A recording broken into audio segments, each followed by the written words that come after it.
অবস্থায় নেই বলে আমি মনে করি। যে রক্তঝরা আন্দোলনের মধ্যে দিয়ে 5ই আগস্ট একটা ভয়ঙ্কর রক্তপিপাসু দানবের পতন হলো, তারপরে এই দেশে মানুষ প্রত্যাশা করেছিল যে একটা স্বস্তি এবং শান্তিময় রাজনীতির পরিবেশ তৈরি হবে।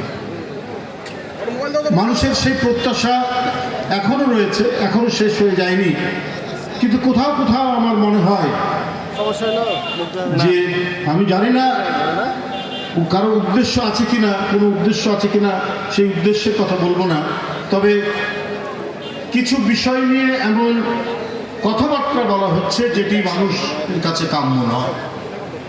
দুই একটি রাজনৈতিক দল যারা আন্দোলনও করেছেন, কিন্তু পয়েন্ট অফ নো রিটার্ন বলে একটি কথা আছে, যে তাদের সেই কথা থেকে সরে আসা যাবে না, ওটাই হতে হবে।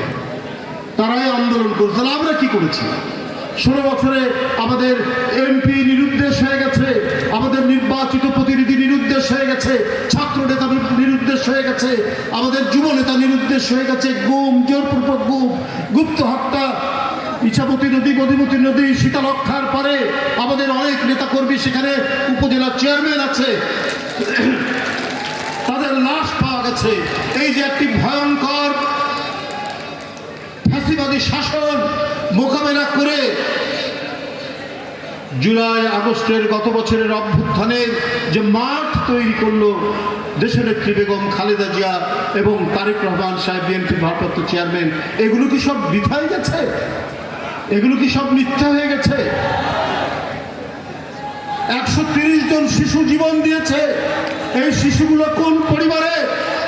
আহাদ নামে একটি শিশু, আরো অনেক, আহাদের বয়স মাত্র 4 বছর। আপনার 4 বছর থেকে 11-12 বছর পর্যন্ত, একটু দাঁড়ান প্লিজ, প্রমাণ পড়ে দেন, সময় নেই প্লিজ। এই 10-12 বছর, 12 বছরের ছেলে, আমি তো শিশু, 130 জন মারা গেছে। ছাত্র জনতা তো মারা গেছে। তো এই আন্দোলনের যারা জীবন দিয়েছে তারা অধিকাংশই তো বিএনপি পরিবারের, আর বিএনপির নেতাকর্মী সরাসরি যারা মিছিল মিটিং করে, এই ধরনের প্রায় 450-র উপর নেতাকর্মী মারা গেছে। তাহলে সব বৃথা। আজকে সংস্কার নিয়ে সংস্কার কমিশন হয়েছে, তারা বসছেন, অনেক বিষয় সবাই একমত হচ্ছেন, আবার কোনো কোনো বিষয়ে দ্বিমত হচ্ছেন। এটা তো গণতন্ত্রের রীতি। কিন্তু আগে দিচ্ছেন প্রস্তাবনা, তারপরে দিচ্ছেন শর্ত। এটা কিরকম ভাই? আপনার প্রস্তাব রাখলেন পিয়ার, আনুপাতিক নির্বাচন। এদেশের মানুষ, আপনারা জানেন কিনা জানি না, আমি বহু লোকের কাছ থেকে খবর পেয়েছি যে পিয়ার কি এটা অনেকেই জানে না, কিন্তু ওটাই জোর করে আনতে হবে। এবং এইটা তারা চালু করলেন বেশি দিন আগে না, 3-4 মাস আগে। এর আগে কখনোই এটা নিয়ে আলোচনা হয়নি, কোনো পর্যায়ে আলোচনা হয়নি। বুদ্ধিজীবীরা, সুশীল সমাজ, তারাও কথা বলেনি। এখন হঠাৎ করে পিয়ার, আনুপাতিক ভোট, এইটা দিতে হবে, জোর জবরদস্তি। এটা ছাড়া তারা মানবেন না, নির্বাচনে যাবেন না। ভাই, এইরকম তো কথা ছিল না। এদেশের মানুষ জানে আপনার এখানে কে জনপ্রতিনিধি আপনারা করবেন।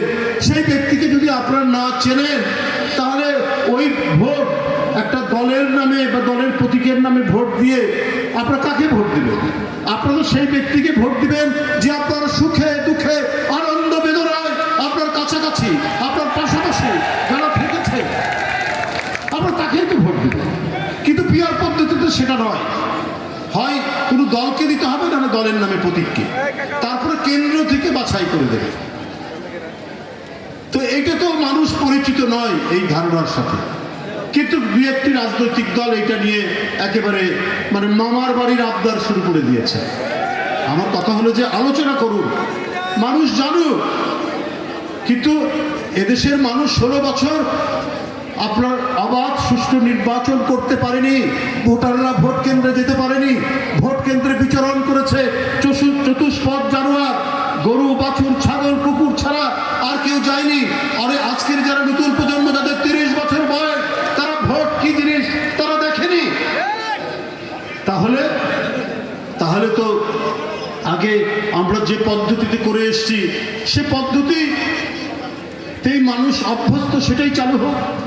আর ওটা এতই আপনার অবধারিত হয়ে গেল, তারা পার্শ্ববর্তী দেশ ভারত, সর্বোচ্চ গণতান্ত্রিক বড় দেশ আমেরিকা, ইংল্যান্ড, যেখানে 800 বছরের গণতন্ত্র, তাদের ওখানে তো পিয়ার পদ্ধতি চালু হয়নি, তারা তো পিয়ার পদ্ধতি অবলম্বন করেনি। আপনারা কেন এই জেদাজেদির মধ্যে আপনারা আছেন? তারা এই আন্দোলনের মাধ্যমে কিছু অর্জন করেছে। সেই অর্জনটা কি? 16টা বিশ্ববিদ্যালয় তারা দখলে নিয়েছেন তাদের ভাইস চ্যান্সেলর, এবং শোনা যায় যে সচিবালয় বিভিন্ন প্রশাসনে তাদের লোকজনকে বসিয়েছে, এবং এই কারণে এই অর্জন যাতে হাতছাড়া না হয়। যদি বিএনপি জিতে যায় তাহলে তো আমাদের এই লোকগুলো যেভাবে সেট আপ করেছি সেটা তো থাকবে না। আরে এই ভয় থেকেই কি তারা এখন এই পর্যায়ে এসছেন? মানে কবে তাদের দলের জনপ্রিয়তা বাড়বে এই কারণে নির্বাচন প্রলম্বিত করতে চান। তাহলে হাসিনার সাথে যারা এই কথা বলছেন পার্থক্য কি ছিল? হাসিনা নির্বাচন দিতে চায়নি কারণ তিনি গণবিরোধী হয়েছেন, তিনি নির্বাচন ধ্বংস করেছেন, তিনি বহুদলীয় গণতন্ত্রকে কবরস্থানে পাঠিয়েছেন, তিনি স্বাধীন আদালতকে ধ্বংস করেছেন, তিনি তার প্রধানমন্ত্রীর দপ্তর থেকে যা বলতো আদালত সেইটাই তার রায় ঘোষণা করতো। সেই বিভীষিকাময় অন্ধকার আবার যেন পুনরাবৃত্তি না হয় সেইটা আমাদেরকে দেখতে হবে, সেটা বুঝতে হবে। আপনারা যারা এই কথা বলছেন তারা তো আমার মনে হয় শেখ হাসিনার সেই বক্তব্যেরই বা সেই দুঃশাসনেরই পুনরাবৃত্তি করতে চান। তাহলে কি সমাজের মধ্যে কোনো চরমপন্থা অথবা অন্য কোনো শক্তির প্রত্যাশা করছেন আপনারা? আপনারা এখন যে গণতান্ত্রিক যে পরিবেশ, সেই গণতান্ত্রিক পরিবেশকে ব্যাহত করার জন্য, ব্যাহত হলে, এই পরিবেশ ক্ষতিগ্রস্ত হলে আমরা নির্ভয়ে কথা বলছি। এখান থেকে বেরিয়ে যাওয়ার পরে আমাদেরকে র্যাব গ্রেপ্তার করবে না, পুলিশ গ্রেপ্তার করবে না, যেটা 15-16 বছর শেখ হাসিনার আমলে এই সংশয় ছিল। কোথাও নির্বিঘ্নে গিয়ে আমরা কোনো সমাবেশ মিছিল করতে পারিনি। প্রত্যেকটা জায়গায় আইন শৃঙ্খলা বাহিনী হায়নার মতো সেখানে ঝাঁপিয়ে পড়েছে, গ্রেপ্তার করেছে, কোনো ওয়ারেন্ট নেই, কোনো মামলা নেই, এইরকম পরিস্থিতির মধ্যে তারা নিয়ে গেছে। তো আজকে যদি আপনারা ওই যে শর্ত দিয়ে নির্বাচনে যাবেন কি যাবেন না এটা যদি বলতে চান, তাহলে তো আমরা যে অর্জন করেছি সবাই মিলে, যে আমরা একটা অবাধ সুষ্ঠু নির্বাচন, একটি গণতান্ত্রিক পরিবেশ, আমরা স্বাধীন বিচার ব্যবস্থা, আইনের শাসন এবং মুক্ত কণ্ঠে কথা বলার যে অধিকার, সেই অধিকার নিশ্চিত করার যে চিরায়ত গণতন্ত্র, যে প্রকৃত গণতন্ত্র, সেইটা প্রতিষ্ঠার জন্যই তো আমাদের এই লড়াই। সেইটা তো হবে না। এইভাবে যদি টানা হেঁচড়া করতে থাকেন তাহলে অবশ্যই চরমপন্থার উগ্রবাদের আপনার জন্ম নেবে। আর আরেকজন তো বসে আছেন পার্শ্ববর্তী দেশে। আজকে এই সংবাদপত্রের খবর যে এখানকার একজন ব্যবসায়ী, যাকে সমস্ত ব্যাংকগুলো, বেসরকারি ব্যাংকগুলো শেখ হাসিনা দিয়ে দিতে, চট্টগ্রাম, এস আলমের নাম শুনেছেন না? সেই এস আলম তাকে ২৫০০ কোটি টাকা দিয়েছেন এবং আরো ২০০০ কোটি টাকা তিনি দেওয়ার প্রতিশ্রুতি দিয়েছেন। আমার কথা না, আজকে খবরের কাগজ খুলে দেখুন। তাহলে এই যে এত টাকা, এই টাকা উনি কি করবেন? নিশ্চয়ই দেশের অভ্যন্তরে অন্তর্ঘাত, নাশকতা, দেশের মধ্যে নানা ধরনের অপকর্ম করার চেষ্টা করবেন। এই লোকগুলোকেই তিনি তৈরি করেছিলেন 15 বছরে, 16 বছরে, যে জনগণের সব টাকা, এই টাকা একজনকে দিয়ে দেবে এবং তার যখন দরকার হবে, সে যখন বিপদে পড়ে যাবে, দেশে থাকতে পারবে না, তখন সে টাকা দেবে। এখন তো বাস্তব এস আলম ২৫০০ কোটি টাকা দিয়েছেন, আরো ২০০০ কোটি টাকা দেবেন, এটা প্রতিশ্রুতি দিয়েছে। এবং মক্কা অথবা মদিনায় সেখানে বেশ কিছু আওয়ামী লীগের লোক গেছে, সেখানে তার সাথে আলাপ আলোচনা হচ্ছে, সেখানে একটা বিল্ডিং কেনা হবে নাকি, সেখানে একটা অঘোষিত আওয়ামী লীগের অফিসের মতো থাকবে। তো এগুলো কিসের আলামত? শেখ হাসিনা আবার তার ময়ূরের সিংহাসন ফিরে পেতে চান, শেখ হাসিনার আবার সেই দুর্বৃত্তের শাসন তিনি ফিরে পেতে চান। উনি এই দেশে তার জমিদার ছিলেন, তিনি কোনো নির্বাচিত গণতান্ত্রিক প্রধানমন্ত্রী ছিলেন না। তার জমিদারি হাতছাড়া হয়েছে, এই জন্য তিনি মরিয়া হয়ে গেছেন। মরিয়া হয়ে গিয়ে নানা ধরনের ষড়যন্ত্র চক্রান্ত করছেন। আর যে দেশে গেছেন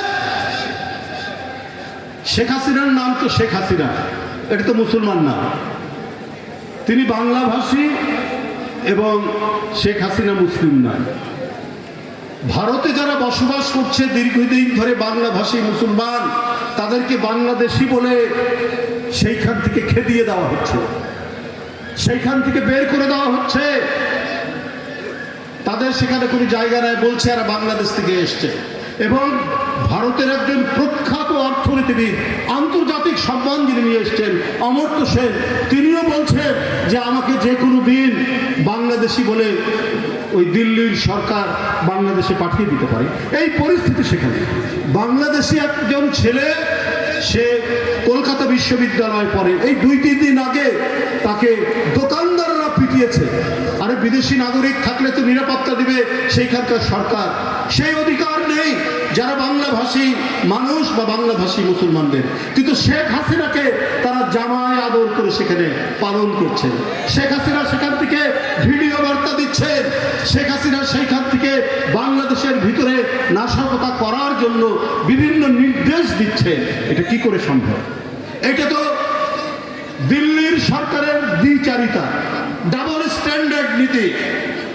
শেখ হাসিনা বাঙালি মুসলমান হলে তাকে জামায় আদরে রাখছেন, আর অন্যান্য সাধারণ বাংলাভাষী মুসলমান যারা বাপ দাদার আমল কি 14 পুরুষ ধরে যারা পশ্চিম বাংলায় বসবাস করে, তাদেরকে তিনি বাংলাদেশি বলে জোর করে সেখান থেকে পুশিং করাচ্ছেন বাংলাদেশে।